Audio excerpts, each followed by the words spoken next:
Mid अगस्त 2001 को southern Afghanistan के कंदाहार प्रांत का आउटस्कर्ट में मिट्टी से बने एक बड़े कंपाउंड के अंदर अल कायदा के दो शीर्ष नेता ओसामा बिन लादेन और अयमन अल जवाहिरी की पाकिस्तान के दो न्यूक्लियर साइंटिस्ट के साथ एक बैठक हो रही थी। इस मीटिंग का उद्देश्य यह था कि अल कायदा किस प्रकार परमाणु हथियार बनाएगा। 2 दिनों तक चली इस मीटिंग में कुछ निष्कर्ष निकलने से पहले ही दोनों आतंकी लीडर मीटिंग छोड़कर निकल जाते हैं और जाते जाते पाकिस्तानी साइंटिस्ट को यह बता के जाते हैं कि आने वाले दिनों में अल कायदा कुछ बड़ा करने वाला है। बैठक की खबर CIA के ग्राउंड वर्कर्स को लग चुकी थी और उन्होंने तुरंत इस इंटेलिजेंस को लैंगली में स्थित अपने हेडक्वार्टर को पहुंचा दिया। CIA के तत्कालीन डायरेक्टर जॉर्ज टेनेट ने इस सूचना को डिफेंस सेक्रेटरी और प्रेसिडेंट जॉर्ज W बुश को पास कर दिया। CIA डायरेक्टर के पास इससे पहले भी अमेरिका पर हमला होने की इंटेलिजेंस आ चुकी थी। उनको जून के महीने से ही इंटेलिजेंस प्राप्त होना शुरू हो गया था कि अमेरिकन सॉइल पर शायद कोई बड़ा आतंकी हमला हो सकता है। 12 जुलाई 2001 को कैपिटल हिल के सिक्योर कॉन्फ्रेंस रूम S407 में अमेरिकन सरकार के कुछ गिने चुने सेनेटर्स के साथ एक टॉप सीक्रेट ब्रीफ मीटिंग की थी। CIA डायरेक्टर ने इस मीटिंग में सेनेटर्स को यह बताया कि आने वाले दिनों में अमेरिका पर आतंकी हमला होने की काफ़ी ज़्यादा संभावना है। उन्होंने बताया कि इसको रोकने के लिए कुछ उपाय करना चाहिए। उन दिनों अमेरिका की लोकल इंटेलिजेंस एजेंसी FBI ने भी इस खबर की पुष्टि की थी।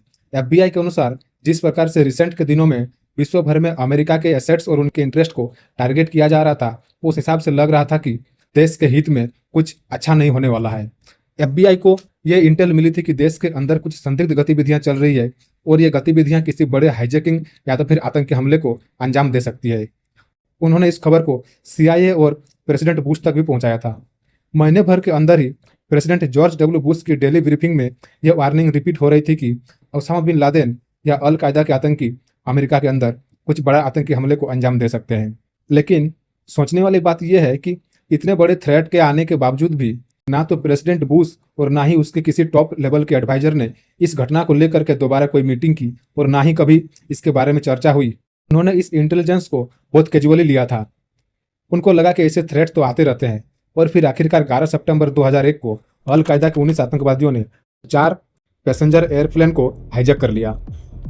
वर्ल्ड ट्रेड सेंटर के नॉर्थ और साउथ ब्लॉक में 2 प्लेन जा टकराए। तीसरा प्लेन पेंटागन में और चौथा प्लेन पेनिसिल्वेनिया के एक फील्ड में जा गिरा था। कहा जाता है कि चौथे प्लेन को वाशिंगटन DC के संसद भवन या फिर प्रेसिडेंट प्लेस यानी व्हाइट हाउस में क्रैश कराने का टारगेट था, लेकिन पैसेंजर्स ने हाईजैकर के साथ हाथापाई शुरू कर दी थी और पायलट केबिन में घुसकर आतंकियों से उलझ गए और इस अफरा तफरी में आतंकी पायलट का कंट्रोल लॉस हो गया और वो प्लेन सीधे जाके ग्राउंड से टकराया। इस घटना में लगभग 3000 मौतें और लगभग 6000 के आसपास लोग घायल हुए थे। घटने के महीने भर के अंदर ही प्रेसिडेंट जॉर्ज W बुश ने वार ऑन टेरर की घोषणा कर दी। उन्होंने तत्कालीन तालिबान गवर्नमेंट जो अफगानिस्तान को रूल कर रही थी उसको अल्टीमेटम दिया कि वो जितना जल्दी हो सके ओसामा बिन लादेन को पकड़कर अमेरिका के हवाले कर दे और अल कायदा के आतंकियों को अपने यहाँ शरण देना बंद करे। लेकिन तालिबानी गवर्नमेंट ने अमेरिकन सरकार के डिमांड को ठुकरा दिया और फिर अमेरिका ने अफगानिस्तान इन्वेड करने का फैसला किया। Good afternoon. On my orders, the United States military has begun strikes against Al-Qaeda terrorist training camps and military installations of the Taliban regime in Afghanistan. These carefully targeted actions are designed to disrupt the use of Afghanistan as a terrorist base of operations. US government ने operation endure freedom के तहत UK और NATO alliances के साथ मिलकर अफगानिस्तान पर हमला कर दिया। 7 अक्टूबर 2001 को US आर्मी की एयरफोर्स अफगानिस्तान के अंदर जमकर बमबारी करने लगती है। CIA और US आर्मी की स्पेशल फोर्सेस की टीम ने नॉर्दर्न अलायंसेस के लड़ाकों के साथ मिलकर तालिबान को मारना शुरू कर दिया। कुछ ही हफ्तों के अंदर राजधानी काबुल तालिबान के हाथ से निकल चुका था। तालिबान और अल कायदा के आतंकी जान बचाकर भागे। महीने भर के अंदर ही अमेरिका ने हामिद करजई के लीडरशिप में एक नई सरकार का गठन कर दिया। एयरफोर्स, CIA और स्पेशल ऑपरेशन की टीम ने नॉर्दर्न अलायंसेस के फाइटर्स के साथ मिलकर तालिबान को काबुल से खदेड़ दिया और अल कायदा के आतंकियों को उनके ठिकानों से निकाल कर मारा। लेकिन अनफॉर्चुनेटली वह ओसामा बिन लादेन को नहीं पकड़ पाए, क्योंकि उन दिनों बिन लादेन कहाँ था इसकी कुछ पुख्ता इंटेलिजेंस CIA के पास नहीं थी। कुछ लोगों का कहना था कि जिस समय 9/11 की घटना हुई थी उन दिनों उन्होंने ओसामा बिन लादेन को तोरा बोरा की पहाड़ियों की ओर जाते हुए देखा था। 8 नवंबर 2001 को जब यूएस आर्मी और नॉर्दर्न अलायंसेस के फाइटर्स काबुल कैप्चर कर रहे थे, उस समय बिन लादेन पाकिस्तान के एक रेपुटेटेड जर्नलिस्ट हामिद मीर से काबुल में मिला था। वहाँ वो एक उज्बेक आतंकी लीडर जामा खान नामानगानी के फ्यूनरल में शामिल होने गया था, जो अमेरिकन एयर स्ट्राइक में मारा गया था। यूएस आर्मी के काबुल कंट्रोल में लेने तक बिन लादेन और अयामन अल जवाहरी काबुल छोड़कर लगभग 5 घंटे की जर्नी करके ईस्ट अफगानिस्तान के जलालाबाद में पहुंचते हैं। इंटेल सोर्सों से पता चला कि वहां से वो तोरा बोरा की पहाड़ियों की ओर निकल गए। तोरा बोरा की पहाड़ी बिन लादेन का पुराना अड्डा था। वहां वो 1980 से ही रह रहा था। सोवियत संघ के खिलाफ लड़ाई के दौरान उन्होंने तोरा बोरा को अपना अड्डा बनाया था। तोरा बोरा जलालाबाद के साउथ ईस्ट में एक जिला है। इस एरिया में बर्फीले पहाड़ों की 6 मील लंबी और 6 मील चौड़ी कतार है। तोरा बोरा की पहाड़ी संकरी घाटियों, ऊंची चोटियों और दुर्गम चट्टानों से बना हुआ है। बिन लादेन ने इस पहाड़ी को काटकर बड़ी बड़ी गुफाएं बनवाई थी। उसने जलालाबाद से तोरा बोरा तक कच्ची सड़क बनवाई ताकि वहां से हैवी मशीनरी ले जाकर पहाड़ों को काट पाए। और उन्होंने पुरानी गुफाओं की मरम्मत करवाई और कुछ नए गुफाएं भी बनवाई थी। कहा जाता है कि कुछ गुफाएं और अपने सिक्योर रूम को उसने लगभग पहाड़ी के 350 फीट तक अंदर काट के बनाया था। उन गुफाओं में बिन लादेन ने रास्तों की एक भूल भुलैया बनाई थी, जहां से छुपकर वो रशियन ट्रूप्स पर हमला करते थे। और जब जवाबी कार्रवाई में रशियन उन पर हमला करते थे तो वह उन पहाड़ियों में छुप जाते थे, जहां पर उनको ढूंढना बहुत मुश्किल होता था।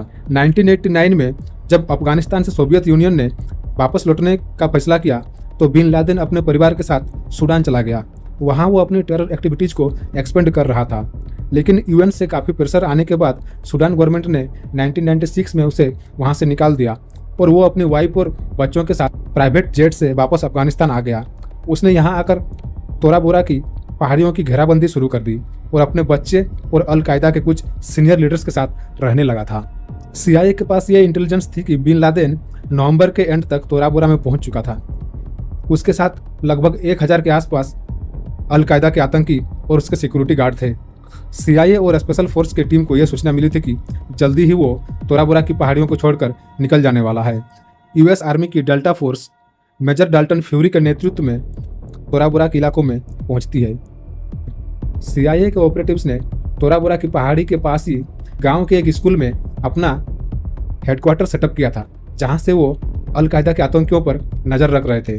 उसी टाइम पर Major Dalton Fury special forces के 90 जवानों को अपने साथ लेकर तोरा बोरा के उस इलाके में पहुंचते हैं और जाने के बाद वो CIA के साथ कांटेक्ट करते हैं। CIA और डेल्टा फोर्स के ऑपरेटिव्स साथ में मिलकर ओसामा बिन लादेन और उनके आतंकियों पर नजर रखने लगे। CIA के ऑपरेटिव्स ने स्कूल के पास ही एक नेटवर्क इंस्टॉल किया था, जहां से वो अल कायदा के आतंकियों की बातचीत को इंटरसेप्ट कर रहे थे। अल कायदा के आतंकी अनसिक्योर रेडियो कम्युनिकेशन से बातचीत करते थे और आसानी से उनको CIA ट्रेस कर लेती थी। एक बार CIA के एक ऑपरेटिव को एक डेड अल कायदा फाइटर के पास से एक रेडियो सेट मिला था और उन्होंने उस रेडियो सेट को यूज करना शुरू किया और आतंकियों की कम्युनिकेशन को रिकॉर्ड करने लगे। इस प्रकार उनकी पूरी कम्युनिकेशन को वो सुन रहे थे और उनको पता चल जा रहा था कि कहाँ पर ज़्यादा आतंकी छिपे हुए हैं। अल कायदा की कम्युनिकेशन के थ्रू उनको उनके मूवमेंट और लोकेशन की जानकारी मिल रही थी और वो इसे सीधे अमेरिकन एयरफोर्स को पास कर दे रहे थे। अमेरिकन एयरफोर्स इस कोऑर्डिनेट को यूज करके उस पार्टिकुलर जगह पर हैवी बॉम्बिंग करती थी और ज़्यादा से ज़्यादा आतंकी मारे जाते थे। अमेरिकन आर्मी की डेल्टा फोर्स की टीम के साथ वहाँ के 2 लोकल सरदारों के अफगानी लड़ाके भी थे, जिनको CIA ने हायर किया था ताकि वो बिन लादेन को पकड़ने में उनकी मदद करे। अल कायदा के रेडियो कम्युनिकेशन को इंटरसेप्ट करने पर CIA के ऑपरेटिव्स को यह पता चला कि वो लोग अक्सर शेख वर्ड का इस्तेमाल करते हैं और उनको यह अंदाजा हो गया कि शायद शेख शब्द का इस्तेमाल ओसामा बिन लादेन को संबोधित करने के लिए किया जाता है। CIA की टीम्स के साथ कुछ लोग थे जो बिन लादेन की आवाज़ को पहचानते थे। बिलाल नामक एक व्यक्ति ने CIA को बताया कि उसने 7 साल तक बिन लादेन की वॉइस पर काम किया है और वह कन्फर्म था कि रेडियो सेट पर कभी कभी बिन लादेन की आवाज़ आती है। और एक एक्सपर्ट ने CIA को बताया कि वह बिन लादेन के वॉइस पैटर्न को जानता है और वार के टाइम पर वह कुछ स्पेसिफिक वर्ड का यूज करता है और इससे उसको पता चला था कि ये बिन लादेन की आवाज़ है। इस तरह CIA और डेल्टा फोर्स की टीम ने कन्फर्म कर लिया था कि बिन लादेन पहाड़ियों में ही छुपा हुआ है। पहाड़ी के आसपास के गांव वाले जो अल कायदा के आतंकियों को खाना और बाकी सामान सप्लाई करते थे, उनको CIA ने पैसा देकर अपनी ओर मिला लिया। उन्होंने गांव वालों को छोटे छोटे GPS डिवाइसेस दिए और जब वो अपना पेमेंट लेने के लिए पहाड़ियों में जाते थे तो जहाँ पर भी उन्हें आतंकियों का क्लस्टर या जमावड़ा दिखाई देता था, उस जगह पर जा करके वो उस GPS डिवाइस को ऑन कर देते थे और उस जगह की कोऑर्डिनेट्स CIA के पास पहुंच जाती थी। CIA फिर उस कोऑर्डिनेट्स को एयरफोर्स को पास करती थी और एयरफोर्स के जहाज उस पार्टिकुलर जगह पर हैवी बॉम्बिंग करते थे और ज़्यादा से ज़्यादा आतंकियों की कैजुअलिटीज होती थी। गांव के लोगों ने यह भी कन्फर्म किया था कि उन्होंने कभी कभी पहाड़ी के अंदर ओसामा बिन लादेन को भी देखा है, लेकिन बिन लादेन के पास जाने की अनुमति उन लोगों की नहीं थी। US आर्मी के डेल्टा फोर्स और CIA के ऑपरेटिव्स के साथ जो 2 अफगानी वारलॉर्ड्स थे, उनके जो लड़ाके थे उनकी आपस में नहीं बनती थी। वो आपस में लड़ते रहते थे और कभी कभी वो दोनों ग्रुप्स आपस में लड़ने के बाद अमेरिकन आर्मी से लड़ जाते थे। इस प्रकार उनके अंदर कोई भी डिसिप्लिन नहीं था और इसके कारण अमेरिकन आर्मी और CIA को उनकी कॉम्पिटेंसी और इंटेंशन पर शक होने लगा था। ये दोनों वारलॉर्ड्स कोई प्रोफेशनल कमांडर नहीं थे। इन्होंने सोवियत के खिलाफ लड़ाई लड़ी थी। उसके बाद एक फाइटर हाजी हजरत अली ने कुछ दिनों के लिए तालिबान भी ज्वाइन किया था, लेकिन फिर उन्होंने तालिबान छोड़कर अपना एक अलग लड़ाका ग्रुप बना लिया था। दूसरा ड्रग स्मगलर था। उन्होंने भी सोवियत संघ के खिलाफ लड़ाई लड़ी थी, लेकिन जब तालिबान पावर में आए तो वो अफगानिस्तान छोड़कर फ्रांस चला गया और वो वहीं पर रहता था। US गवर्नमेंट ने उसको वहां से वापस अफगानिस्तान में अपनी मदद के लिए बुलाया था। इन दोनों लड़ाके सरदार के ग्रुपों के बीच में आपस में तालमेल नहीं था। वे अक्सर एक दूसरे से लड़ते रहते थे। इसीलिए US आर्मी और CIA के ऑपरेटिव्स को उन पर भरोसा नहीं था और वो चाहते थे कि US आर्मी की डेल्टा फोर्स आकर तोरा बोरा की पहाड़ियों की घेराबंदी करे और ओसामा बिन लादेन को किसी तरह से भागने से रोके। गैरी बेरनस्टन, जो अफगानिस्तान में CIA ऑपरेशंस को कमांड कर रहे थे, उन्होंने US स्पेशल ऑप्स के कमांडर से 800 अमेरिकन ट्रूप्स मांगे ताकि वो तोरा बोरा की पहाड़ियों को चारों तरफ से घेर सके और ओसामा बिन लादेन को पकड़ पाए। लेकिन स्पेशल ऑप्स के कमांडर ने उसकी इस डिमांड को ठुकरा दिया। स्पेशल ऑपरेशन के कमांडर ने उनको यह कहकर मना कर दिया कि तोरा बोरा के आसपास के गांव के लोग बिन लादेन और अल कायदा के सिंपैथाइजर हैं और ज़्यादा अमेरिकन आर्म्स की तैनाती सिचुएशन को और बिगाड़ सकती है। बिन लादेन ने आसपास के लोगों को काफ़ी पैसे बांटे थे और वो लोग उसके प्रति सहानुभूति रखते थे। इसीलिए अमेरिकन आर्मी के कमांडर नहीं चाहते थे कि ज़्यादा से ज़्यादा अमेरिकन सैनिक तोरा बोरा के आसपास के इलाकों में डिप्लॉय हो, क्योंकि उससे सिचुएशन और ज़्यादा हॉस्टाइल हो सकती है। और उन्होंने CIA और डेल्टा फोर्स के डाल्टन फ्यूरी को कहा कि आप उन सैनिकों की मदद से ही अपने सर्च ऑपरेशन को आगे बढ़ाइए, अगर हो पाता है तो उन्हीं के सहारे उनको पकड़िए। गैरी बेरनस्टन ने उनको बताया कि उनकी सेना पर्याप्त नहीं है और केवल 90 सेना के सहारे वो ओसामा बिन लादेन को चारों तरफ से नहीं घेर पाएंगे। उन्होंने कहा कि US आर्मी के लगभग 1000 मरीन कॉर्प्स की जरूरत है जो अफगानिस्तान पाकिस्तान के बॉर्डर इलाके को पूरी तरह से सील कर पाए, ताकि बमबारी और अटैक के बाद बिन लादेन अफगानिस्तान छोड़कर कहीं पाकिस्तान के ट्राइबल इलाके में ना घुस जाए। CIA के एक टॉप कमांडर हेनरी क्रॉम्पटन ने अमेरिका में सेंट्रल कमांड के top commander general Tommy Frank को डायरेक्ट रिक्वेस्ट किया कि उसे कंदाहार बेस से 1000 मरीन फोर्स की जरूरत है ताकि वो एस्केप रूट को पूरी तरह से सील कर पाए, लेकिन सेंट्रल कमांड ने उसकी इस डिमांड को रिजेक्ट कर दिया। इसके बाद नवंबर एंड में क्रॉम्पटन खुद व्हाइट हाउस में जाके प्रेसिडेंट बुश और वाइस प्रेसिडेंट चेनी से मिले।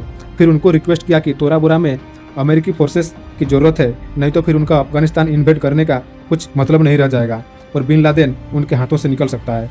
क्रॉम्पटन ने प्रेसिडेंट से कहा कि पाकिस्तानी रेंजर्स अपने बॉर्डर्स को पूरी तरह सील करने के मूड में नहीं है और वो शायद उस इलाके को अच्छे से नहीं घेर पाएंगे और बिन लादेन आसानी से पाकिस्तान में घुस सकता है। उन्होंने कहा कि हमारे पास जो भी ट्रूप्स हैं वो थके हैं और बहुत दिनों से तोरा बोरा की पहाड़ियों में डेरा डाले हुए हैं, तो उनको बैकअप के लिए हैवी डिप्लॉयमेंट की जरूरत है। प्रेसिडेंट बुश ने क्रॉम्पटन को बताया कि उन्हें कभी भी पहले इस तरह के सिचुएशन की सूचना नहीं दी गई थी। बाद में मेजर क्रॉम्पटन ने बताया कि उनके द्वारा पेंटागन और फ्रैंक्स के भेजी गई रिक्वेस्ट को कभी प्रेसिडेंट के पास पहुंचाया ही नहीं गया था। बिन लादेन के पीछे और ज़्यादा आर्मी डिप्लॉय नहीं करने का आइडिया डिफेंस सेक्रेटरी डोनाल्ड रम्सफील्ड और उसके top commander general Tommy Franks का था। रम्सफील्ड ने बाद में मीडिया इंटरव्यू में बताया कि प्रेसिडेंट चाहते थे कि अफगानिस्तान में उनका मिशन लगभग कंप्लीट हो चुका है, तालिबान सरकार गिर चुकी है और अलकायदा की भी कमर टूट चुकी है, इसीलिए वहां पर ज़्यादा फोर्स डिप्लॉय करके और कुछ फायदा नहीं है। ओसामा बिन लादेन अब उनके लिए उतना इंपॉर्टेंट नहीं रहा था। रम्सफील्ड के अनुसार प्रेसिडेंट बुश ने उनको डायरेक्शन दिया था कि अफगानिस्तान को छोड़ो, अब हम इराक में क्या कर सकते हैं उसके ऊपर अपनी प्लानिंग बनाओ। और इस प्रकार कुल मिलाकर US आर्मी ने दोबारा तोरा बोरा की पहाड़ियों के आसपास अपनी आर्मी डिप्लॉय नहीं की। उस टाइम पर पाकिस्तानी गवर्नमेंट ने US आर्मी के कमांडर को यह प्रॉमिस किया था कि उनके 4000 लड़ाके अफगानिस्तान पाकिस्तान के बॉर्डर को सील करेंगे ताकि किसी भी तरफ बिन लादेन भागकर पाकिस्तान में ना आ पाए। इधर CIA और डेल्टा फोर्स की इंटेलिजेंस इनपुट के आधार पर US आर्मी की एयरफोर्स लगातार हैवी बमबारी कर रही थी। 9 दिसंबर को C-130 कार्गो प्लेन से 15,000 पाउंड का TG कटर नाम का एक हैवी बम तोराबरा की पहाड़ियों के ऊपर गिराया गया था, जिससे पूरी पहाड़ी थर्रा उठी थी और कहा जाता है कि कई मीलों तक भूकंप जैसा सिचुएशन क्रिएट हो गया था। CIA के ऑपरेटिव्स जो आतंकियों के रेडियो कम्युनिकेशन को सुन रहे थे, उन्होंने आतंकियों को बातचीत करते हुए सुना था कि उनके अंदर केओस मच गया था और अफरा तफरी में आतंकी किसी ट्रक को लाने की बात कर रहे थे ताकि घायल लोगों को वहां से निकाला जा सके। वे आपस में बात कर रहे थे कि यहाँ कुछ भी दिखाई नहीं दे रहा है, चारों तरफ धुआं ही धुआं और गुफाओं के अंदर का टेम्परेचर काफी ज्यादा बढ़ गया था। कहा जाता है कि अमेरिका ने वियतनाम के बाद कभी भी इस बम का इस्तेमाल नहीं किया था और उन्होंने दूसरी बार उसका तोराबरा में इस्तेमाल किया। इस बम का विस्फोट इतना घातक था कि पहाड़ी अंदर से दहल गई थी और शायद ओसामा बिन लादेन अपनी बचने की उम्मीद छोड़ चुका था। उसने 11 दिसंबर को अपने रेडियो सेट से अपने लड़ाकों को संबोधित करते हुए कहा कि मैं आप लोगों से माफी मांगना चाहता हूं कि मैंने आपको यहाँ ला के फंसा दिया है। आप लोग यहाँ से चले जाइए, सरेंडर कर देने में सबकी भलाई है। स्पेशल ऑपरेशन के कमांडर डाल्टन फ्यूरी को लगा कि अब लड़ाई खत्म हो चुकी है, लेकिन बाद में पता चला कि यह बिन लादेन की एक चाल थी। वो चाहता था कि उनके साथ ज्यादा लड़ाके ना रहे। उन्होंने बाकी लड़ाकों को उस गुफा से बाहर निकालने के लिए यह बात कही थी ताकि वो बहुत कम लोग वहां पर रहे और अमेरिकन ट्रूप्स और एयरफोर्स को कंफ्यूज किया जा सके कि शायद अब पहाड़ी में कोई नहीं है। जब US आर्मी ने तोराबरा की पहाड़ियों के आसपास फर्दर आर्मी डिप्लॉयमेंट करने से मना कर दिया, तो फिर मेजर डाल्टन फ्यूरी अपने ट्रूप्स को लेकर के अफगान मिलिशिया के साथ पहाड़ों की चढ़ाई करना शुरू कर देते हैं। वो धीरे धीरे उन पहाड़ियों के ऊपर जा रहे थे और अमेरिकन एयरफोर्स को इंस्ट्रक्शन दे रहे थे। उन्होंने जिस प्रकार की सूचना रेडियो सेट से सुनी थी, ऊपर जाने पर उनको वैसी सिचुएशन देखने को मिली। उन्होंने अपने लेजर गन्स और इक्विपमेंट के सहारे गुफाओं की एंट्री को इंटरसेप्ट किया। वे ऊपर से अमेरिकन एयरफोर्स को इंटेल दे रहे थे और आतंकियों के कोऑर्डिनेट्स को बता रहे थे। जब वो लोग ऊपर चढ़ रहे थे तो रास्ते में उनको कुछ आतंकियों के ग्रुप्स मिल रहे थे जिनको वो मार के आगे बढ़ रहे थे। हालांकि उनके साथ एक प्रॉब्लम थी कि वो दिन भर में जितना चढ़ाई चढ़ते थे, रात होने पर ही अफगानी मिलिशिया वहां से वापस उतर जाते थे। काफी समझाने के बाद भी अफगानी लड़ाके वहां पर रात रुकने के लिए तैयार नहीं होते थे। इस प्रकार वो लोग दिन में जितनी चढ़ाई चढ़ते थे, फिर रात को उतर के वापस नीचे आ जाते थे। US आर्मी ने अफगान वारलॉर्ड्स से रिक्वेस्ट किया कि अपने लड़ाकों को ऊपर ही रुकने दीजिए, लेकिन वो लोग आपस में लड़ जाते थे और वो अमेरिकन की बात नहीं मानते थे।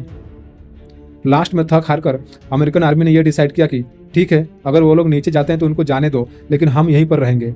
और इस प्रकार अमेरिकन आर्मी होस्टाइल टेरिटरी में अल कायदा के आतंकियों के एरिया में अकेले रात गुजारती थी। डाल्टन फ्यूरी के काफी रिक्वेस्ट करने के बाद एक दिन अफगान मिलिशिया वहां पर रात रुकने के लिए तैयार हो गई। CIA और US आर्मी के डेल्टा फोर्स को उन लड़ाकों के इरादों पर पहले से ही शक था। उनको डाउट था कि शायद ये लड़ाके हमारा साथ नहीं देंगे और वे ऊपर जाने से डर रहे हैं। और ये कहीं ना कहीं सच था, क्योंकि अफगानी लड़ाके किसी भी तरह अल कायदा के टारगेट लिस्ट में नहीं आना चाहते थे और वे अमेरिकन को बाहरी मानते थे। हालांकि बात यह अलग है कि वो पैसे के लिए एक मर्सिनरी जैसे काम कर रहे थे, लेकिन वो कहीं ना कहीं अल कायदा के प्रति सिंपैथी रखते थे।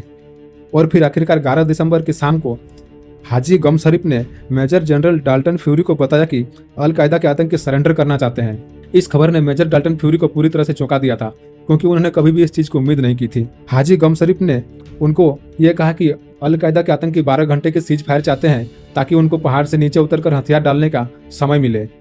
मेजर डाल्टन फ्यूरी को तो शुरुआत में इन बातों पर विश्वास नहीं हुआ, लेकिन उसके पास कुछ उपाय भी नहीं था, क्योंकि हाजी गम शरीफ ने उनके सामने यह सिचुएशन रख दिया था कि जब अल कायदा के आतंकी सरेंडर करने के लिए तैयार हैं तो फिर आप उनको मारना क्यों चाहते हैं। मेजर डाल्टन फ्यूरी को उसके इंटेंशन का पता चल गया था कि वो लोग नहीं चाहते हैं कि अल कायदा के आतंकी या तो फिर बिन लादेन मारा जाए, और उन्होंने विवश होकर उसकी बात मान ली। और 12 घंटे के लिए उन्होंने एयरफोर्स को इंस्ट्रक्शन दिया कि वो लोग फर्दर पहाड़ी की बमबारी ना करें। लेकिन अगली सुबह 12 दिसंबर को कोई भी अल कायदा का आतंकी बाहर नहीं आया और ना ही ओसामा बिन लादेन ही दिखाई दिया, क्योंकि उन लोगों ने उस 12 घंटे से रुकी हुई बमबारी का फायदा उठाया और पहाड़ियों से निकलकर पाकिस्तान की ओर चले गए। उसके बाद मेजर डाल्टन फ्यूरी ने अपने 40 सैनिकों और अफगान मिलिशिया के साथ तोराबरा की पहाड़ी की गुफाओं के अंदर जाना शुरू किया। जब वे अंदर गए तो उन्होंने कुछ लड़ाकों को घायल अवस्था में पाया और कुछ लड़ाकों के साथ उनका सामना हुआ, जिसको उन्होंने मार गिराया। उन्होंने कुछ नाम मात्र के आतंकियों को गिरफ्तार किया, जबकि ज्यादा से ज्यादा लोग लगभग भाग चुके थे। बाद में यह पता चला कि उस रात को ओसामा बिन लादेन अपने साथ लगभग 800 अल कायदा के लड़ाकों को लेकर चुपके से पाकिस्तान की ओर निकल गया।